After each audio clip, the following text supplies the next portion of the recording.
திருவள்ளுவர் எந்த காலத்திலேயும் காவி உடை அணிந்தது கிடையாது.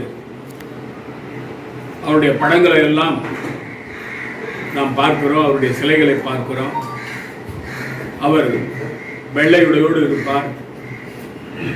ஆனால் வேண்டுமென்றே பிரச்சனை உருவாக்க வேண்டும் என்பதற்காக தமிழ்நாட்டில் தமிழ் மொழியை கொச்சைப்படுத்த வேண்டும் என்பதற்காகவும் தமிழ்நாடு அரசுக்கு தொல்லை கொடுக்க வேண்டும் என்பதற்காகவும் இந்த சர்ச்சையான வேலைகளை ஆளுநர் அவர்கள் தொடர்ந்து செய்து வருகிறார். அதற்கு அவர் மட்டும் பொறுப்பல்ல.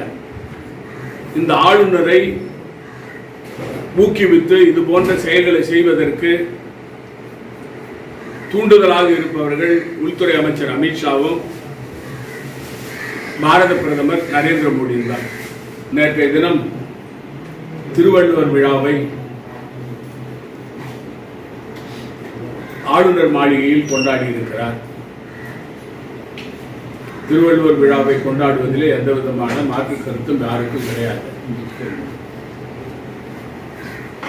திருக்குறள் என்ற பழமையான உலகமறையாக இருக்கின்ற அந்த திருக்குறளை எல்லா மொழிகளிலும் மொழிபெயர்த்து எக்காலத்திலும் ஏற்றுக்கொள்ளுகின்ற வகையிலே அதை திருவள்ளுவர் அவர்கள் எழுதியிருப்பது மிகப்பெரிய அளவிலே பாராட்டுதலை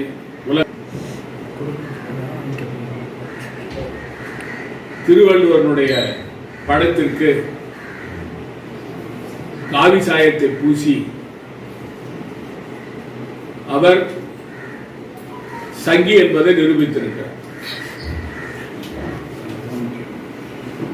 திருவள்ளுவர் எந்த காலத்திலேயும் காவி உடை அணிந்தது கிடையாது. அவருடைய படங்களை எல்லாம் நாம் பார்க்கிறோம், அவருடைய சிலைகளை பார்க்கிறோம்.